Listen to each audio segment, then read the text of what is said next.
15 मंजिला वो इमारत जिसके चप्पे चप्पे पर पुलिस का पहरा था। विक्रम ने फोन करके पुलिस को बता दिया था कि कॉन्ट्रैक्ट किलर रॉय इस बिल्डिंग से भागने की फिराक में है, इसलिए पुलिस का हर सिपाही पूरी तरह से सतर्क नजर आ रहा था। स्पेशल पुलिस स्टाफ के डीसीपी रमेश वागले खुद तुरंत वहां पहुंचे थे। बिल्डिंग से बाहर जाने वाले हर आदमी की अच्छी तरह से जांच पड़ताल करो। वो क्रिमिनल हमारे हाथ से निकलकर यहाँ से जाना नहीं चाहिए।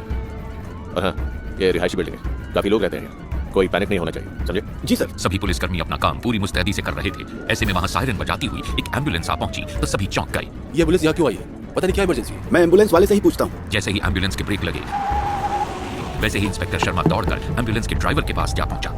कैसे आया? माइला, अपुन अपने आप किधर आता है साहब? कोई बुलाता है तो इमरजेंसी कॉल पे आता है अपुन। इधर से कॉल किया तो अपुन इधर आइला है। किसने कॉल किया? तभी वहां एक हड़बड़ाई महिला पहुंची। वो जल्दी से घबराए स्वर में इंस्पेक्टर से बोली, मैंने बुलाई एम्बुलेंस, मैंने फोन किया था, मेरे बच्चे की तबीयत बहुत खराब है, उसे तुरंत ही मेडिकल हेल्प की जरूरत है। तुम कहाँ रहती हो? कहाँ है बच्चा? मैं इस बिल्डिंग की टॉप फ्लोर यानी 15th फ्लोर पर रहती हूँ। मेरी माँ मेरे बीमार बच्चे को लिफ्ट से लेकर आ रही है। मैं एम्बुलेंस की आवाज सुनकर यहाँ जल्दी आ गई। ठीक तभी एक लिफ्ट नीचे आई और एक बूढ़ी महिला एक बुखार से तपते लगभग बेहोश बच्चे को लेकर उसमें से बाहर निकली। मैं रोहन को लेके आई हूँ, इसे जल्दी से एम्बुलेंस में डालकर अस्पताल ले चलो। जल्दी करो। आप कुछ जल्दी नहीं कर रही अम्मा? इससे भी ज्यादा जल्दी करनी चाहिए मेरे बच्चे। देख नहीं रहा इसकी सांस रुकी जा रही है। तुम कैसे आदमी को हेल्प भी नहीं कर सकते?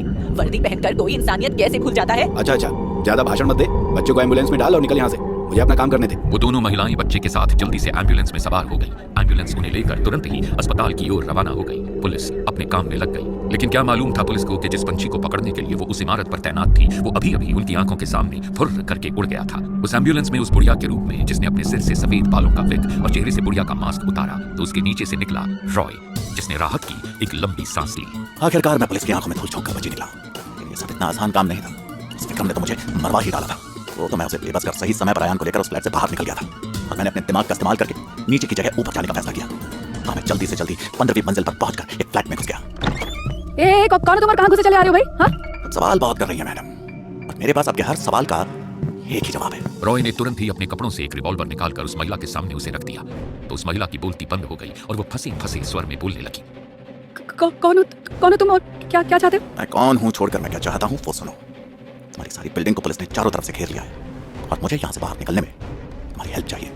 मैं क्या कर सकती हूँ और मैं तुम्हारी हेल्प क्यों करूंगी? हाँ? महिला की बात सुनकर मुस्कुराते हुए रॉय ने अपनी जेब से कुछ रंग बिरंगे कैप्सूल्स निकालकर वहां मेज पर उन्हें रख दिया।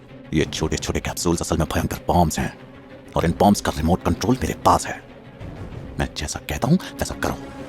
अगर जरा सी भी चालाकी दिखाने की कोशिश की ना तुमने तो मैं अपने पास मौजूद रिमोट का बटन दबा दूंगा और मेरे ऐसा करते ही। नहीं, ऐसा मत करना। इस फ्लैट में मेरे छोटे छोटे बच्चे, मेरी बूढ़ी माँ है। Very good.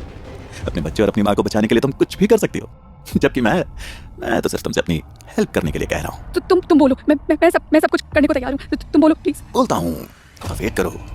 मैं जरा तब तक अपना हुलिया चेंज कर लूं। उस महिला के देखते ही देखते रॉय ने अपने एक जूते की एड़ी को खोला और उसमें से सफेद बालों की एक विग निकाली और दूसरे जूते की एड़ी को खोलकर एक औरत का फेस मास्क निकाला। जल्द ही फेस मास्क रॉय के चेहरे पर और विग उसके सिर पर मौजूद थे। अगर आपकी माताजी के कुछ कपड़े मिल जाएं तो सोने पर सुहागा हो जाएगा। महिला ने उसे अपने कपड़े लाकर दिए, जिन्हें पहनने के बाद रॉय ने अपने मेकअप को फाइनल टच दिया और फिर वो बोला, अब अपने फोन से एम्बुलेंस को फोन लगाओ, उनसे कहो कि तुम्हारा बेटा बहुत बीमार है और उसे तुरंत मेडिकल हेल्प की जरूरत है। रॉय के कहने पर वो महिला एम्बुलेंस को फोन लगाकर हटी तो रॉय ने उसे फिर हिदायत दी। एम्बुलेंस आती होगी, नीचे जाकर बेचैनी से उसका इंतजार करो। सब कुछ इतनी सफाई से करना है कि पुलिस को तुम पर शक न हो, क्योंकि अगर ऐसा हुआ तो मेरा अंजाम जो भी हो तुम्हारा परिवार नहीं बचेगा, समझे? हाँ, मैं समझ गई। तुम चिंता मत करो, मैं सब हैंडल कर लूंगी। और इस तरह मेरा प्लान कामयाब हो गया और मैं अयान को लेकर सही सलामत वहां से निकल आया। फिर रॉय ने बुढ़िया के कपड़े उतारकर एम्बुलेंस में सहमी सी बैठी उस औरत के हाथ में थमा दिए। आपके सहयोग का शुक्रिया मैडम। माताजी के कपड़े उन्हें वापस दे देना। With a huge thank you. वो तो ठीक है, लेकिन वो कैप्सूल बम वो जो तुम मेरे घर में छोड़कर आए हो उनका? वो विटामिन के कैप्सूल्स हैं। अगर आप चाहें तो उन्हें रोज सुबह शाम खा सकती हैं। शरीर में विटामिन की कमी पूरी हो जाएगी। वो कैप्सूल बम्स नहीं थे तो तुमने मुझे बेवकूफ बनाकर मेरा इस्तेमाल किया? हाँ? अगले ही क्षण रॉय भेड़िए सा गुर्राया। जो हुआ उसे भूल जाओ मैडम और घर जाकर आराम करो, नहीं तो किसी कब्रिस्तान में आराम करती मिलोगी। गाड़ी रोको। रॉय ने ये शब्द चिल्लाकर एम्बुलेंस के ड्राइवर से कहे थे, जिन्हें सुनकर वो गुस्से में बोला, ए अपुन से काय को ऐसे बोलता है? अकेला है क्या? रॉय ने फौरन रिवॉल्वर निकालकर एम्बुलेंस ड्राइवर की कनपट्टी पर लगा दी। हाँ, अकेला है।